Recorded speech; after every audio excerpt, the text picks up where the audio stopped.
Well, good afternoon, Rotarians. Good afternoon. Good to see you all. Almost 70 of you here today, so that is wonderful. Welcome to the last meeting of January for the Rotary Club of Des Moines. I'm Kevin Kissinger, your president. Thanks to Kathy Adams for serving as our greeter today. Thank you, Kathy. We're going to hear more from you shortly.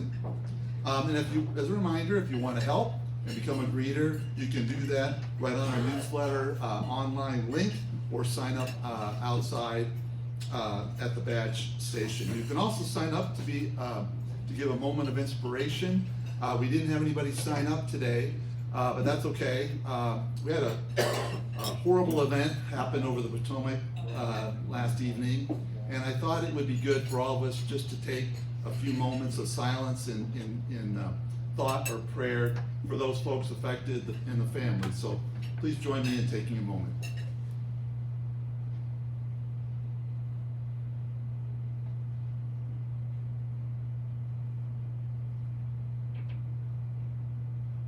Thank you.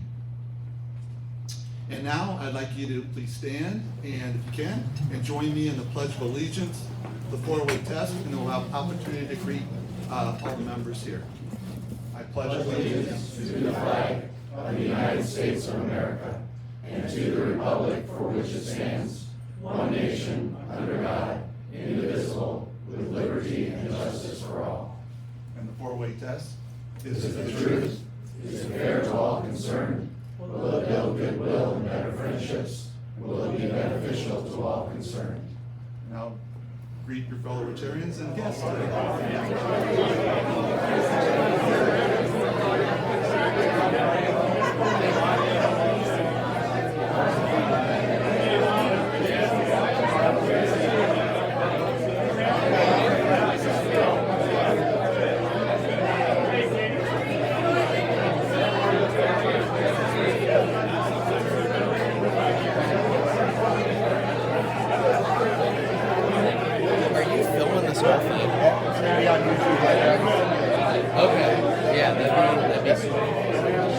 Back and forth if you have like anything on here, so it's not like I'll give people. Okay. When I'm speaking, I'll have a presentation. I kind of go back and forth. Yeah, perfect. Yep. Thank you. No worries.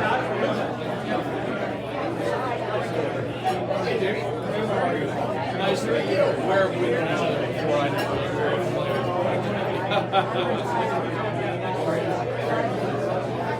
What's the best part of retirement?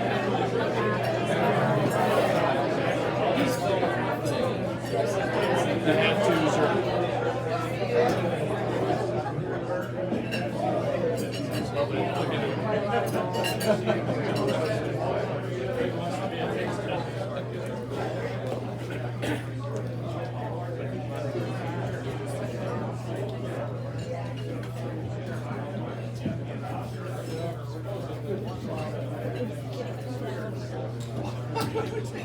All right. Thank you, everyone, for that. We have a number of guests here today, and so I will call your name and ask you to stand, introduce you and ask you to stand, and then remain standing, and then we'll recognize you all at once, okay? So first off, we have two guests of our speaker, Troy Roberts and William Sizemore. We have Cindy Snell, wife of Mark Snell. We have Tony Lewin with Wright Roofing and Siding, a guest of Kyle McCormick. We have Crystal Edwards, Community St. Bank Senior VP and on Treasury Management, and a guest of Marnie Hockenberg.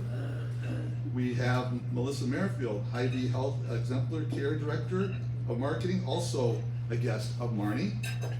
And we have Adam Freed, law partner with Dorsey Whitney, and a guest of Katy County. So welcome, everybody.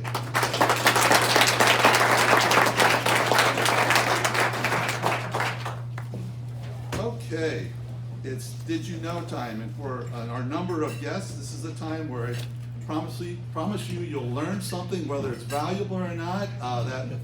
That depends, and maybe you might be slightly amused too. But here we go. The first one is about the speed or the top speed of mammals. So up here, we've got the cheetah, we've got Usain Bolt, we've got a racehorse, and we have a rabbit. So we all know that cheetahs are the quickest, top speed. What? You knew where? Oh,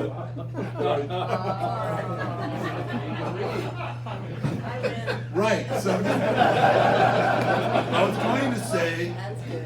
going to say within plus or minus 10%. So you got it. Okay. Before you put up any more. All right. Who can tell me of those other three in order of speed? So the fastest to the slowest of the other three, the rabbit, the horse, and Usain Bolt. Rabbit, horse, rabbit, Whoa. Okay, Skeet, what do you? rabbit, thoroughbred, Usain Bolt. No. Fastest to slowest. Horse, human, and rabbit? No. There's only one left. Okay, so let's go ahead and pop those up. 44 for the horse, 35 for the rabbit, and Usain Bolt 28. Now, before you flip the, here's the opposite. What is the slowest mammal? Sloth. Sloth. Very. Hey, we got a ringer here. I don't know. I should have said the head of the zoo is not allowed to participate.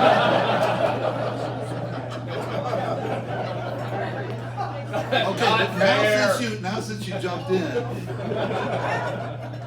what is the speed of a? How fast does a sloth move on a normal basis, on a mile per hour basis?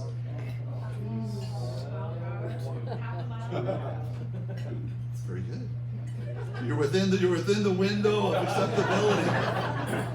And when a predator is involved, it can ramp it up to 1.5.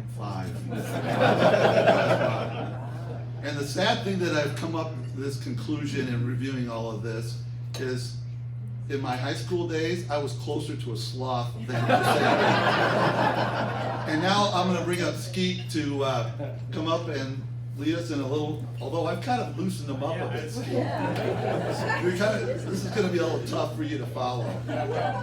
But I suspect Skeet had some wheels in his day in high school, so maybe you were closer to Usain.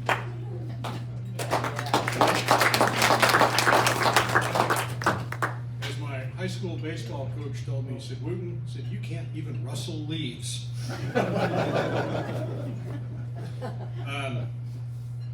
Hi. Bob Euchre, who was better known as Mr. Baseball, died on January 16th at 90 years old.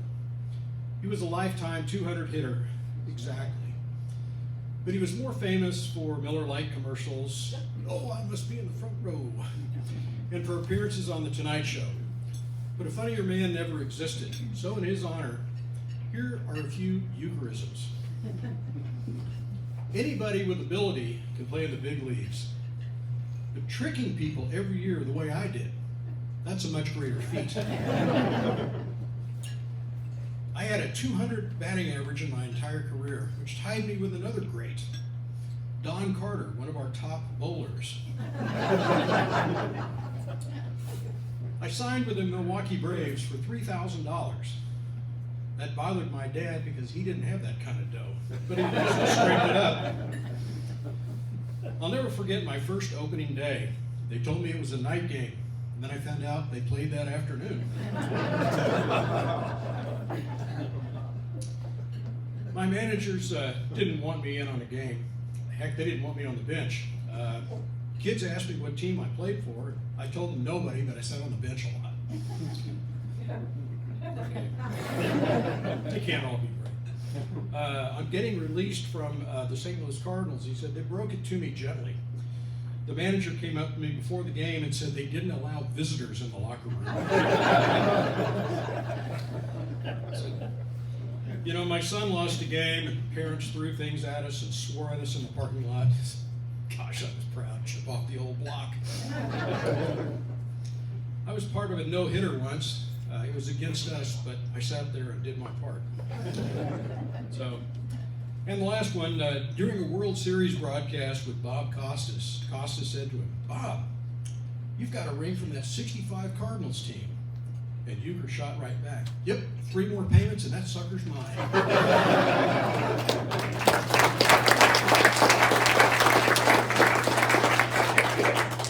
And now President-elect Tim Lilwitz to say a few words about upcoming event. Make me sound like a.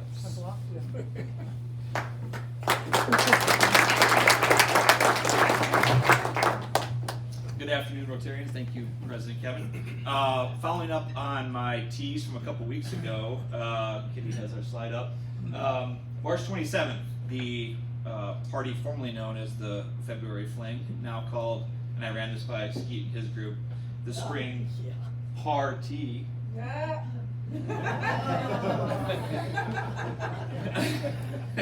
We're going to be at the Fat Butter. I don't know if anyone's been there yet, but it's at 8th and Walnut. It's a new entertainment facility here in downtown. It's got 27 holes of mini golf, but I would tell you it's not your traditional mini golf course. It's much more entertaining than that, and I think it'll be a great time. There's a space on the inside of the facility, if you've ever been there, that we're going to have a pizza buffet set up. We're going to have drinks. They have a big bar there. So it'll be casual, it'll be entertaining. But the main purpose of my announcement today is, first of all, you'll see a postcard and get that, save the date. It'll come in the mail to you. But with the emphasis that President Kevin has put on sort of networking, and I'm going to continue that in my presidential year as well. I thought it would be a good idea to open it up to the group to sponsor a hole if you wanted to. And I had several people on the board, including myself, that are going to sponsor a hole. There's 27 holes there. So we have in our club's budget enough, obviously, for the party. But I figured if we raise any money from this, we can, maybe instead of having drink tickets, make it an open bar, or we'll, figure out how to spend the money wisely anyway. But so I'm opening it up to the group for $100 whole sponsorship. Obviously, it's limited to 27. I think we already have 5 or 6 maybe. So we don't need all the sponsorships, but if you want to attend, and if you're going to attend and want to promote your business, please let us know. We're going to have Doug Saltzgaber, I think, help us with the signage, so it'll be pretty uniform. But we're going to have to cut it off pretty quickly because we need to finalize some stuff with the facility and that sort of thing. So, and Kitty would kill me if I brought sponsorships in a day or two before the please let Kitty know by next Thursday via email if you're interested in sponsoring a hole, again for $100, and we'll put you on the list. And looking forward to a great night on the 27th. So.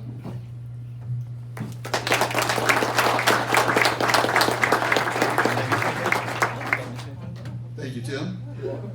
Now I have the pleasure to introducing a new member of our club. We haven't been doing a number of these, but we've had 11 new members so far in my year, which has just been fantastic. And the new member I'd like to introduce is Kathy Adams. And Kathy was sponsored by Steve Jacobs. So we asked Kathy 5 questions, as we do, and I'll read 4 of her answers, and then I'm going to ask Kathy to come up and answer the 5th on her own and say a few words. So here we go. If you've got a free day, what would you find you doing? As an empty nester, Kathy is enjoying a slower pace. Free days happen a bit more often, and she's enjoying being able to spend take a little time and do things for the moment. She enjoys walking, reading, watching the cyclones, and spending time with her family and friends. Where in the world have you traveled and you can't wait to go back? Kathy says that they're starting to travel more, which has been a lot of fun, and they love to visit new places. Right now she can't wait to return to Denver, where their son Jacob lives. Kathy will be there in June to celebrate his wedding. He and his fiancee Hannah are planning a beautiful ceremony in Evergreen, Colorado. So fantastic. What's the best piece of advice you've ever been given, Kathy? And she says that she's had several great mentors over the years, given a lot of personal and professional advice. Kathy has listened to and watched and learned from so many along the way, but the most of the advice boils down to this: faith over fear. Very good. What talent or skill do you possess that might surprise or delight people? She says, although this was a long time ago, she grew up playing a lot of golf. Kathy enjoyed her time in the high school team for 4 years and was named to the All-State Golf Team her junior and senior year, placing 7th in the state tournament both those years. Wow. Still enjoys playing, although charitable best ball golf outings are more her speed now. Which, hey, now I know. Get a ringer in place. Kathy grew up in Fargo, North Dakota, moved to Iowa to attend Iowa State. She joined Hawkeye Bank after graduation and stayed at the bank through 4 name changes, now U.S. Bank, in 32 years. Most of that time she was spent in wealth management in various roles. In early 2004, she made a change to join Community State Bank, where she leads the effort to add wealth management and trust services. She's been married to Dan for 31 years, retired as in an IT career in Des Moines and Central Iowa, and still does some consulting on the side. They have 2 adult children. We were previously our son Jacob and his fiancee Hannah, who live in Denver, and their daughter Sophia lives in West Des Moines and teaches the 1st grade in Winterset. Very good. So I'm going to ask Kathy to come up as I ask this question of her. You're joining Rotary. What can't you wait to tell your friends about the Rotary organization? Welcome you to come up and say a few words. Thank you.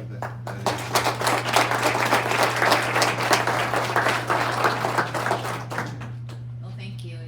It's nice to be official after a few months, and a big thank you to Steve Jacobs as my sponsor and accompanying me to those first meetings here. So, to answer President Kevin's question there,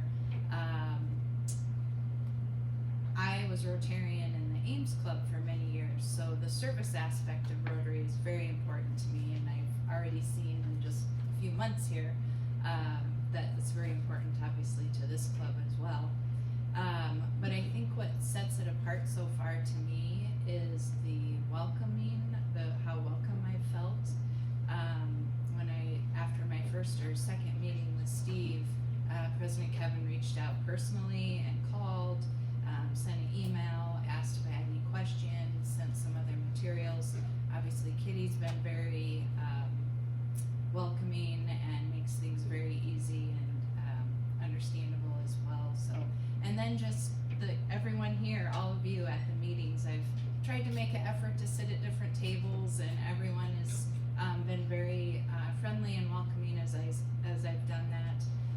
Continue to get to know folks, and I'm enjoying that piece of it as well. So I'd really just commend all of you, very welcoming, and have made it very easy to join the club. So look forward to meeting more of you and getting to know you here as time goes on. So thank you all very much.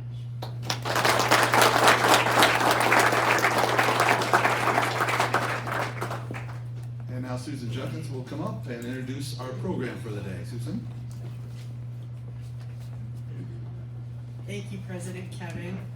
Well, I'm excited to introduce Taylor Smith, Program Director for the Harvest Academy. At 32 years of age, his life experiences truly are contributing to his success in this role. He was adopted at 6 months from South Korea, lived in Arizona and Florida before finally settling in Iowa in 2007. Taylor played high school hockey for the Des Moines Capitals and graduated from Waukee High School in 2011. He then went to Iowa State University, where he received a BS degree in psychology with a minor in criminal justice. After college, he worked at Woodward Academy for 5.5 years, helping juveniles as an individual counselor, group leader, and treatment counselor. There, he also coached cross country and powerlifting, and in the process won 3 national championships. A fellow powerlifting coach introduced Taylor to Tim Kruger, CEO and founder of Harvest Academy. Tim invited Taylor to come check out Harvest Academy and their model, which to him at first seemed too good to be true. Taylor soon committed to Harvest Academy in August of 2021 and was asked to become the program director in February of 2022. Taylor is married with his first child on the way. Please join me in welcoming him.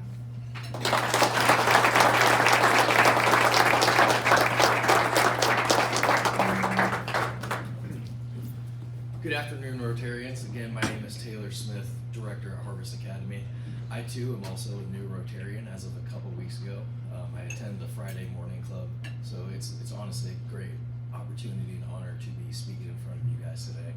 So for those of you who are unaware, Harvest Academy is a free 24-month behavior change and life skills program for men who are dealing with incarceration and addiction. Some of you may be wondering, how did you find your way into the field of social work and wanting to help other people out? And it's simply, I was on the other side of things at one point in my life. I spent my teens and early 20s using substances, getting arrested, and it progressively got worse and worse. In 2013, I was facing 10 years in prison, and I had multiple felonies over my head. By the grace of God, I was granted the opportunity to spend time on probation as opposed to serving my prison sentence, where I was given the opportunity to get my life back on track. During that time, I had started spending time with different types of people, getting involved in the community a little bit more. And I learned that there are people out there that have integrity. They're doing the right thing because it's the right thing to do, and they want to help you without receiving anything in return. That inspired me as I was going through my journey and getting my life back on track to want to help other people. At that time, I was up at Iowa State studying business. Studying is a very loose term. I was just really just up in Ames, partying, messing around. But when I started to take my life a little bit more seriously, and I realized that business, that wasn't my true passion. It's just something that I told my parents I wanted to do, and I wanted to find a way to help other people out, just as people come into my life and help me. So I changed my major to psychology and criminal justice. Not entirely sure what I wanted to do and what my plans were. I just knew I had a passion and a burning desire to help other people get out of the same lifestyle that I was in, or help people avoid that same thing. So graduated college at Iowa State in 16. Again, worked at Woodward Academy with juveniles from across the country, residential programming for kids, and then found my way to Harvest Academy, where we serve adults ages 18 to 60, and we cover the state of Iowa. How did Harvest Academy get started? Our founder and CEO, Tim Kruger, he initially was the CFO of Maui Jim Sunglasses, and kind of through the grapevine, he was asked to come speak at a juvenile behavior change course, like an after-school course, and he was living in Peoria at the time, and he, as a CFO of a fairly big company, he didn't really see all of the, the tougher sides of life, and it really inspired him to want to be a catalyst in creating change and helping these kids out that he was working with after school on a weekly basis. So he actually retired for his CFO position at Maui Jim at the age of 50 about 10 years ago, and had dedicated his life to finding a sustainable model to create long-lasting change. This was not an easy process for him, though. There were some trials and tribulations of finding, the place, the model, the team, if you will. But over time and research, he had found the classic therapeutic community model, which is what Harvest Academy has adopted. Tim purchased our facility in July 2020, where our first student of Harvest Academy had come in November of 2021. What makes the classic therapeutic community unique as opposed to your traditional rehabs and other models? The first thing is the length of stay. The guys that come to Harvest Academy and ask to come to Harvest Academy generally have been in a poor lifestyle of incarceration, addiction, sometimes homelessness for 5, 10, 15 plus years. So for guys that come to Harvest, the 30, 60, 90-day model is just simply not enough to undo decades of poor behavior, poor lifestyle, and then help them implement long-lasting behaviors, morals, and values to go on and let this be the last time that they're in the position they're in. We do need an extended amount of time. The next thing, philosophy that we talk of, is whole person change. Harvest Academy doesn't just talk about being clean and sober. It's not just about educational, vocational training. It's not just about getting a place of living. It's not just about reunification of the family or the kids. It's all of those things combined with behavior change and life skills at the forefront of those things. Another thing, the way we do this is through an each one teach one model.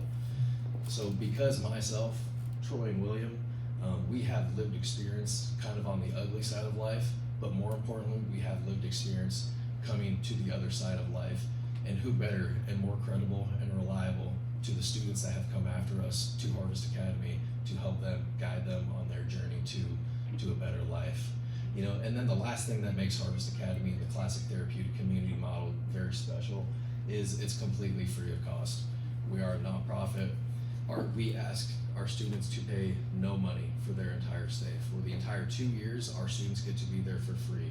We don't take any government funding, we don't take insurance, and we don't ask their parents to pay, and we don't ask the taxpayers to pay. We believe that if you're committed to getting your life back on track, there shouldn't be a timestamp on it.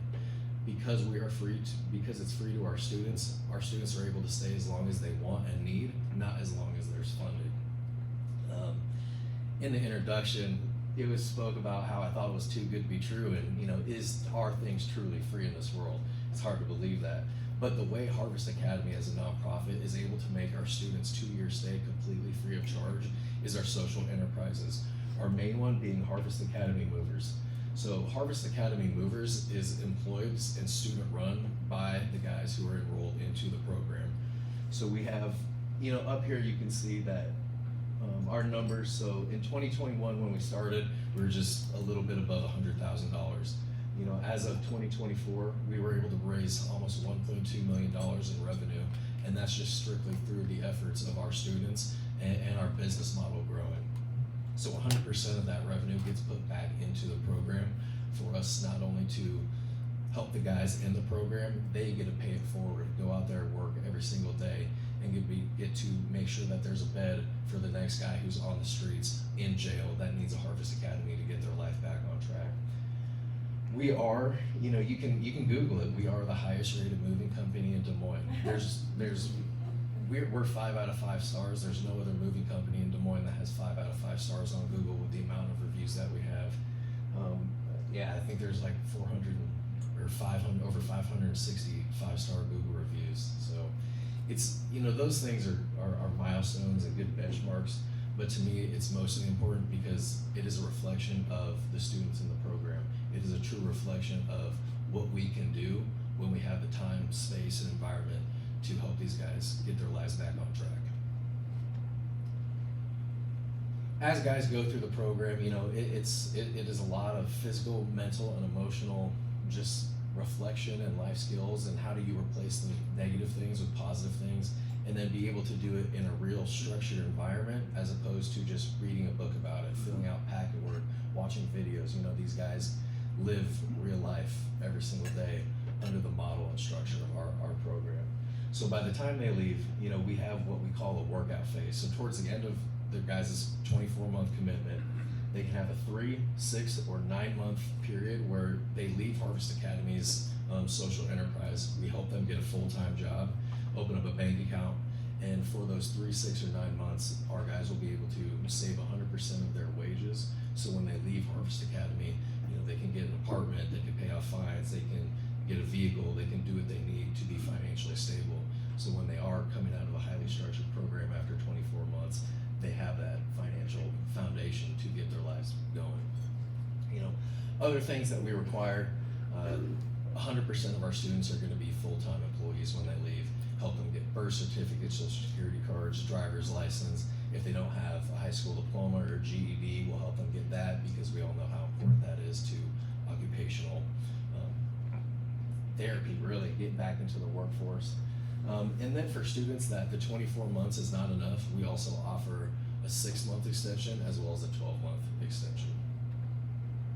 So with that being said, I have one of our program staff, William, who is currently helping me help run Harvest Academy, but he was also a graduate of the program. So I'll welcome William up here to kind of share his testimony.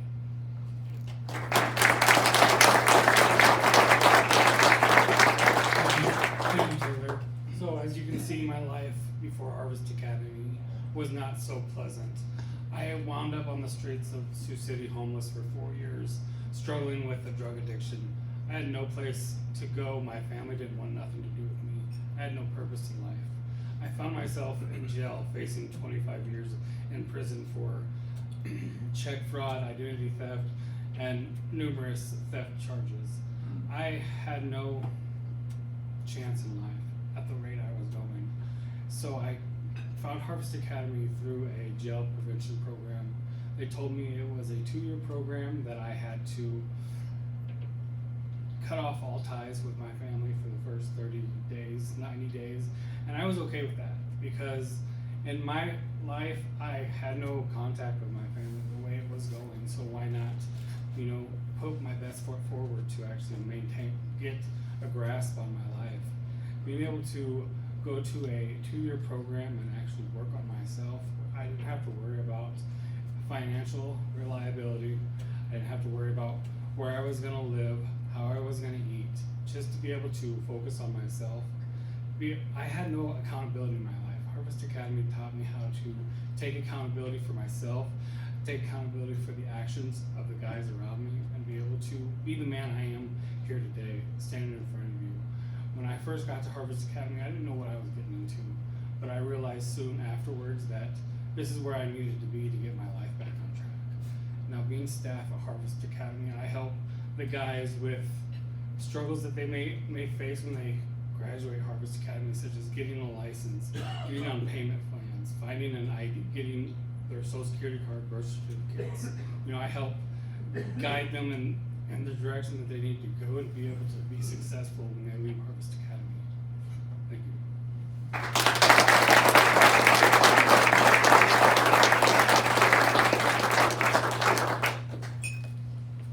Thank you, William. I also have my other program staff, Troy Roberts, who is also a graduate and staff of Harvest Academy as well.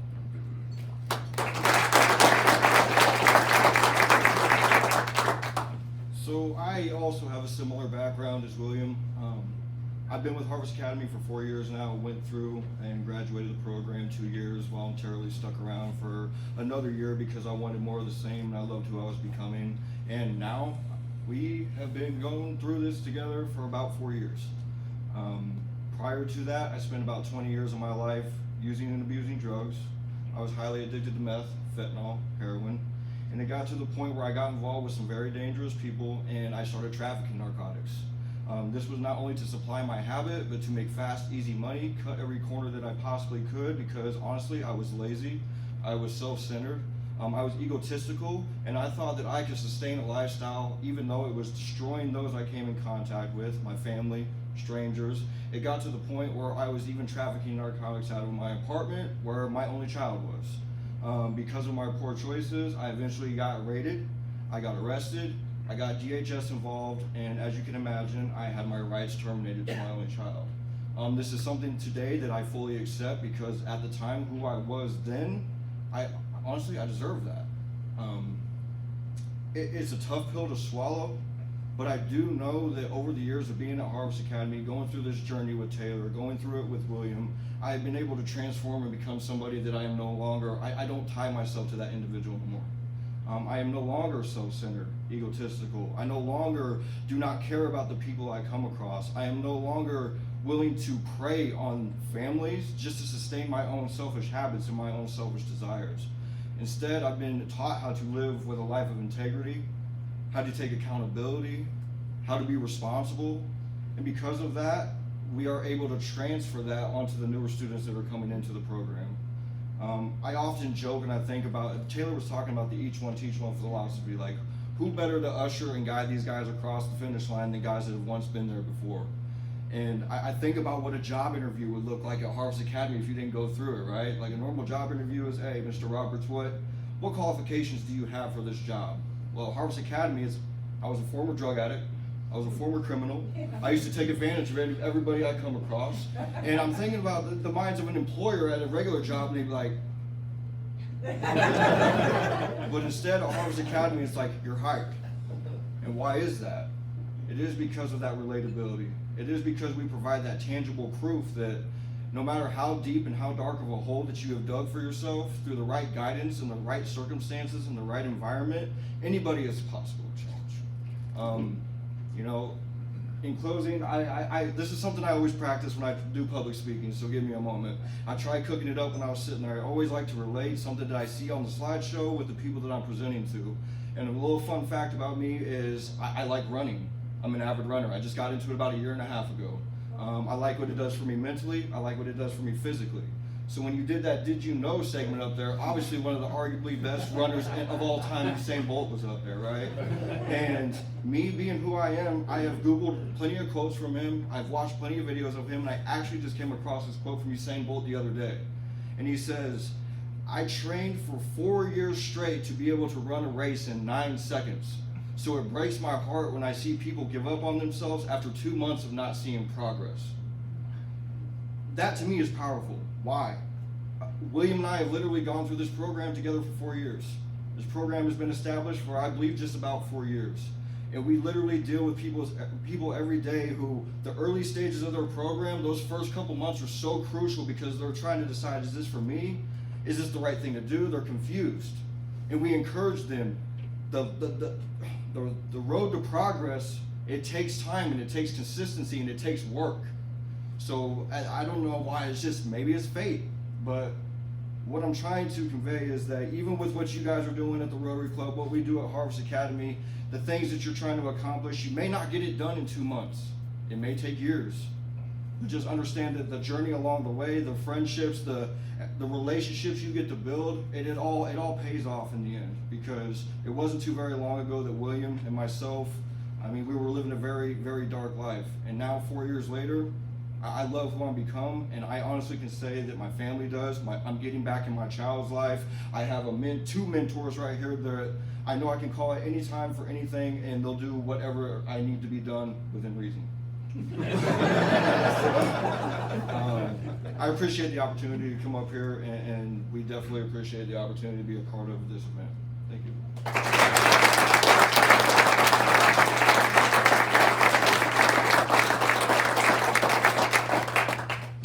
Thank you, guys.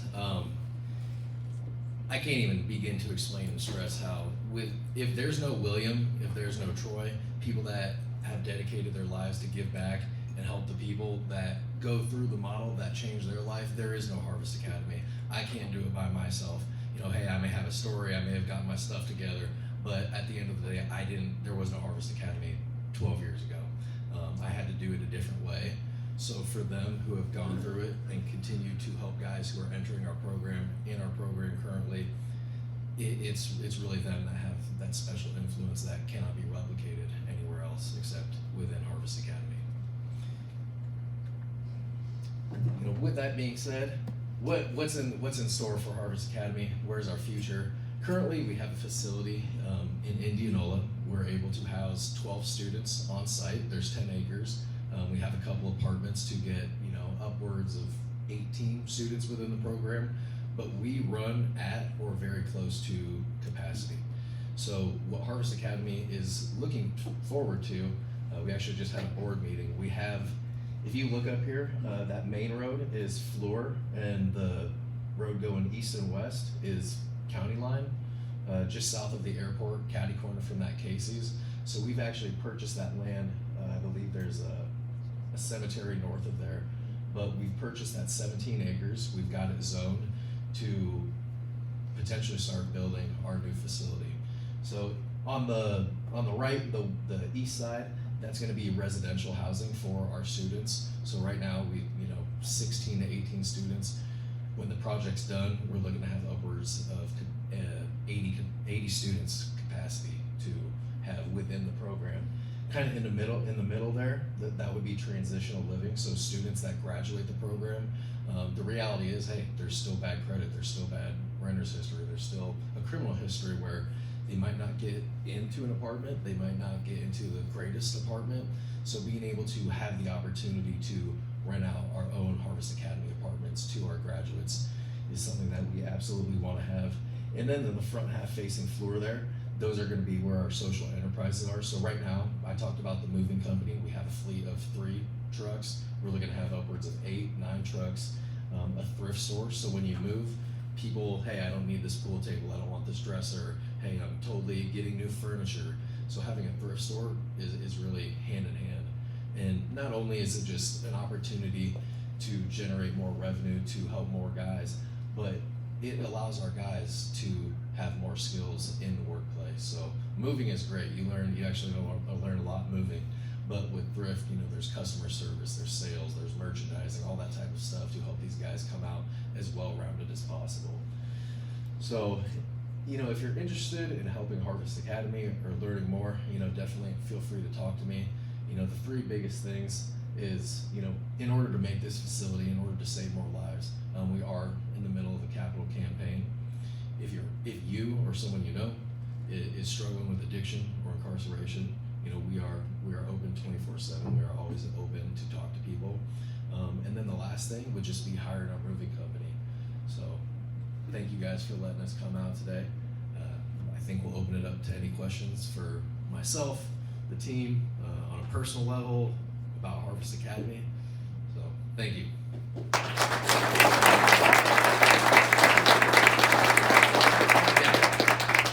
How do you get people referred to you? Isn't there a certain, do you have some relationship with the court system, or how do they get the choice and things like that? So the question was, how do people get referred to Harvest Academy? And it's kind of all the above, but having relationships with prosecutors, judges, attorneys. We're going into the jails. Troy and I probably go once a month into the Polk County Jail, go onto the pods and speak face to face with the inmates. We have flyers, brochures, packets, information that we send out to all the county jails across the state. We've given presentations at homeless shelters. Our social media is very tailored to letting people know, bringing awareness to Harvest Academy. Not everyone is looking for a 2-year long-term commitment. Not everyone's able to, and we understand that. But for the people that have, hey, I've been to jail, I've been to prison, I've tried the 30, 60-day models, and they're not for me. I need something long-term. We want to let guys know that, hey, there is something more. Yeah. You mentioned only one gender. Mm-hmm. Do you ever have a vision of it both male? Yeah, so the question was, in our future, are we looking to have men and women? And the answer is yes. Right now, we started off small. A big part of what makes Harvest Academy work is relatability. And we kind of shared our background, but I think when we start the women's program, we do need a bigger facility, because right now we're just in a single family home. So to have that as one, we don't have the space yet, but we are also looking for the right staff team to kind of manage the women's side of things.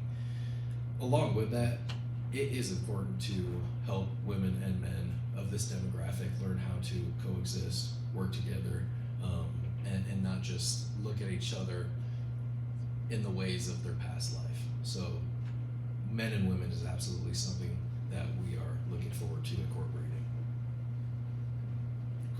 What do you see as the cultural environment within your organization for mutual accountability? I mean, obviously you have you gentlemen that have gone through it as you have, but when somebody, you start to see them fading away and you may not be there, or somebody else but another resident says, no, come on, you can do this, I'm doing it, it's tough as hell, and have that, you create that culture, if you will.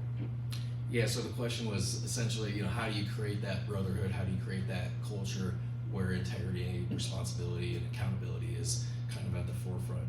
And it's really role modeling it. A lot of these guys have like William and Troy said, they have no idea what it looks like. They probably don't even know what the word really means, but you show them.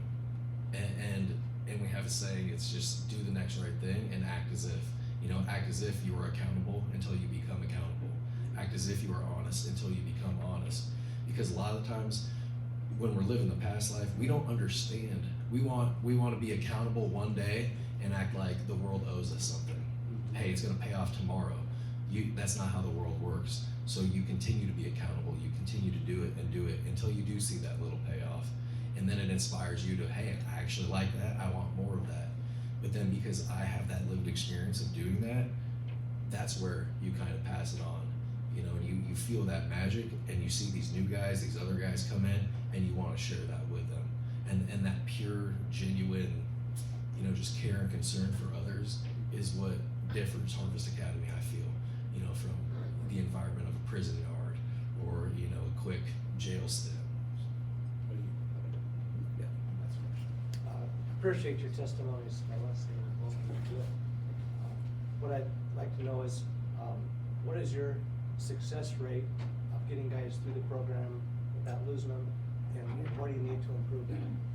Yeah, so what is the retention rate and then the success rate of our graduates? So 45% of the students that come to Harvest Academy, so that's guys who make it to our door, enroll, they go through the court process and get to Harvest Academy, 45% will stay the course for the 2 years and then graduate. 100% of our graduates have not been rearrested, 100% are employed, and I think it's 83 have not relapsed. So the one, there's drinking issues with it, with him, but as far as substance, drugs, illicit drugs, none of our graduates have had issues with that. So That's outstanding. yeah, the retention is kind of low. We see that with classic therapeutic communities across the country. But it is tough, it is hard. It's hard to get those good results, but the ones that make it, they do find success. Thank you guys.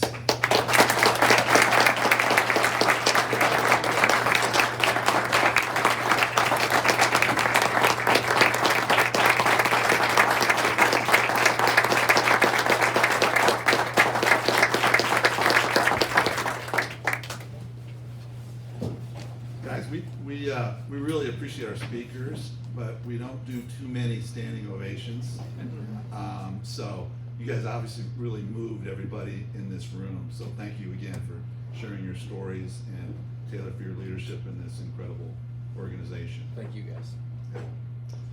Okay, upcoming speakers. It'll be hard to beat that one, right? We've got February 6th, the owners of Oak Park Restaurant. February 13th, our own Steve McCullough, President and CEO of Iowa Student Loan. And February 20th, the Chairman and CEO of West Bank will be here with us on the 20th. Other events, our next coffee fuel meetings. Again, be sure those are on your calendar. And guests, by the way, you're welcome to join us if you'd like. February 11th at Freedom Blend Coffee, we will have Susan Voss talk about her life story and her career. On March 25th, we'll have Tej Dewan do the same, leader of Plains Angels. So 2 fantastic opportunities to really get to know other members more deeply. And then bringing up our last slide, I talked to some of our guests about our strategy slide, our 3 pillars. It's about relationship building, it's about community impact, and it's about our membership growth. So I ask everybody to think about what they can do in the next week. Reach out to another member and ask them to go for coffee. Run into somebody that you think that would be a great addition to our club, invite them to come join us. So thank you, guests, for joining us. Thank you again, Taylor and team. Make it a great Rotarian week. We are adjourned.